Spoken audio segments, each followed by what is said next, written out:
What is going on, guys? Welcome back. Commentary for you. Want to thank my sponsor, Steel Supplements. Link and discount code down in the description. Also, you guys know I'm a Weeble preferred influencer. If you use that link in the pinned comment, deposit just $5. They will give you at least $11 worth of free shares. It's not a clickbait total, guys.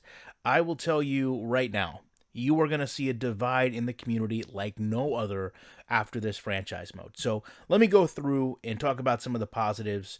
Number one, this NHL layout that they stole is absolutely fantastic. It's obviously much more streamlined and much more effective than what they had been using in terms of this hub, even as just the player. The game planning does make a really good difference, but I think they need to have a penalty for your halftime adjustments. I'll give you an example while you look at the top stories, which is another great addition. You feel so much more involved, even with the same information from last year, just the layout being changed. I spent about 15 minutes game planning for the Titans to stop Derrick Henry in the run.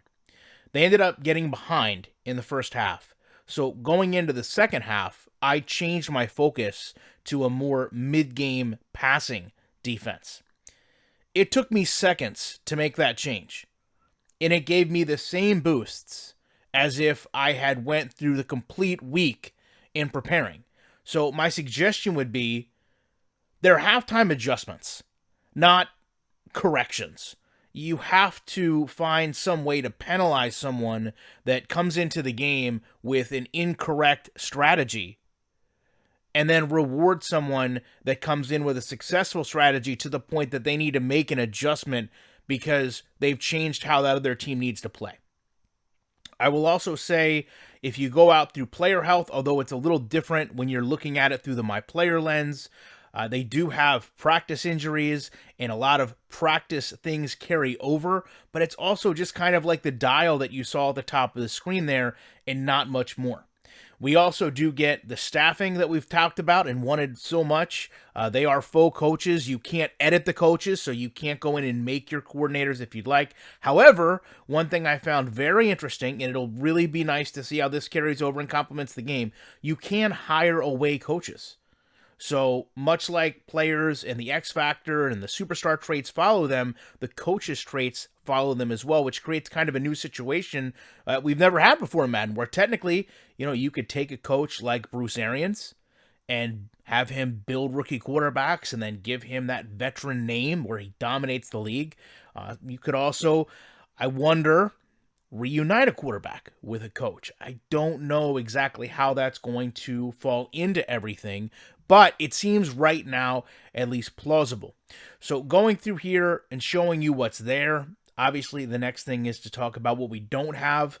Number one is scouting. Obviously they're going to bring that in. However, from what I understand, you will need to restart your franchise if you're doing scouting, which is a major thing. Now, in more ways than one, it could mean that they're adding a lot, but a lot of people from a franchise perspective are going to waste money and time building something now when in a couple months it just has to be removed. I also obviously would be remiss if we didn't talk about some of the stats here, because I've already seen they are woeful. Taking a look at this in the legacy leaderboard, you've got 2 George Kittles. Why?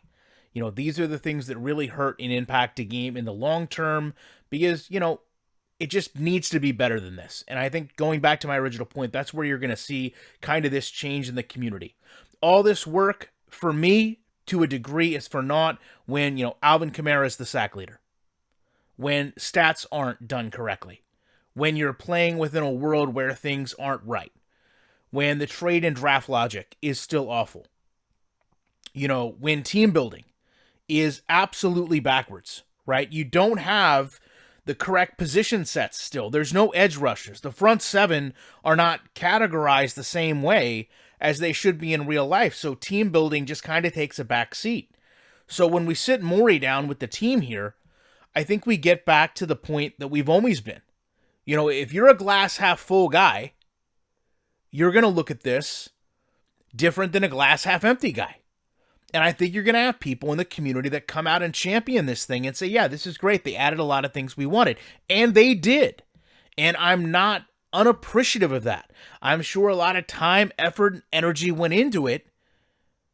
It's ironic to me that we saw more change in 1 year than we have probably in the last 5 when they finally got forced to do it. But at the same time, when you're adding things on top of what's broken, right? This is the core problem Madden has. You're adding X factors. You're adding superstars. You're adding the yard. You're adding superstar KO. You're adding SpongeBob Stadium. All these things are being added on to a broken base. And they carried this same logic over with franchise mode.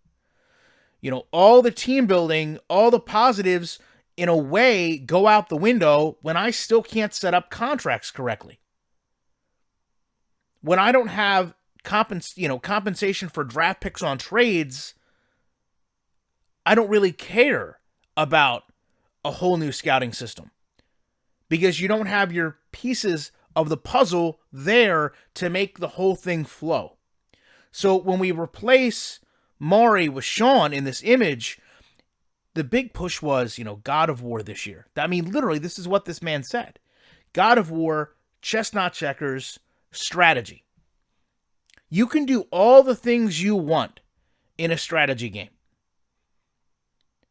And you can make it as good as possible if the depth is there. But when you don't have that depth, then it's not going to be chess. I'm sorry. If that means to some people that you're overly negative or you're not looking at the positives or you're not appreciating the work that went into this, again, I apologize to you. I'm glad that you're able to overlook all these things.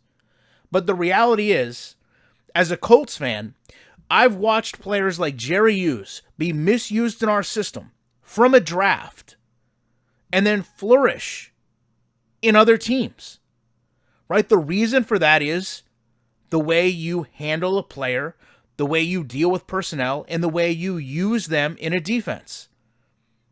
So in that situation, it's still not able to be replicated with Madden 22. Not only do you not have the contracts there the way they need to be, you don't have the personnel the way they need to be, and you don't have the team building from an edge rush perspective properly categorized in your depth chart. So everything you're adding on to these defensive coordinators, which is great, won't be there as far as a pass rush perspective properly because your player personnel isn't set up the way it should be. So, again, we're layering new things, positive things, good things, but we're on top of something broken. How can I sit here and champion that? How can I sit here and say, yeah, this is great. This is exactly what we needed. No, this is exactly what's gotten us here in the first place.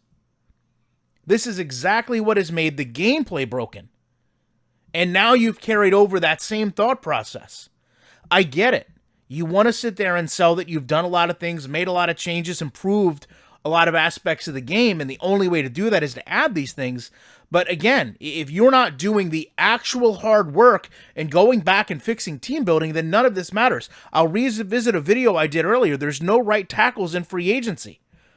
Go back a month ago, I was talking about when they're showing the scouting that there was no left tackles on the team, and everyone was like, this guy nitpicks and cries about everything. Well, now we know why there was no left tackles on that team, because team building isn't proper, because they don't even have free agency correct. So at the end of the day, part of me has to question how much did they really do?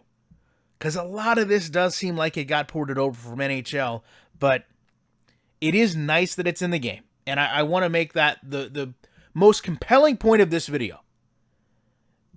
I'm glad and it's nice and I appreciate what they've done.